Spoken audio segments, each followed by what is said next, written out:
So we've been talking about explaining mystery in an honorific sense, explaining mystery as it relates to something that is to be adored or revered rather than a problem that should be solved.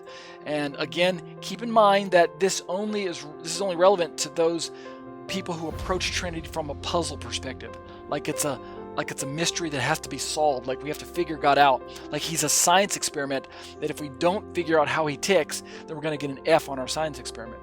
And I'm trying to tell you that in closing, God is not that way. Sometimes we simply have to take our hands off of this thing, and in the end, we have to lift our hands up and worship God and say, God, you are mystery. I can't understand you.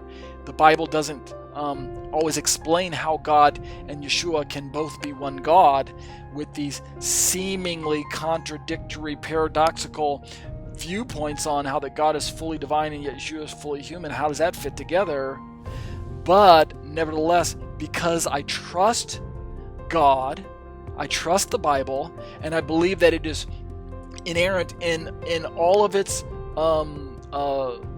books and verses and chapters, then if God is described as full deity in one chapter, and yet Jesus is described as fully human in another chapter, and yet there's a third chapter that equates the two of these persons or these beings as one, well then even though I can't understand it fully, I nevertheless embrace that mystery.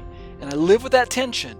I can't understand it. It's a little unsettling, but I live with it. And so that's kind of the Mysterian approach, okay? So with that, we'll draw our study to a close tonight. We'll pick this up next week and we'll continue looking at this idea of mystery and how a Unitarian and a Trinitarian can both kind of appreciate the idea that mystery is sophisticated, and yet at the same time, mystery can also, mystery itself can also be a source of some confusion between these two camps of trying to describe God. So we don't want to put all of our eggs in the basket known as mystery, right? There are other ways to describe God, but at the same time, mystery is one of the stronger ways to describe God. So I hope that's helpful for you.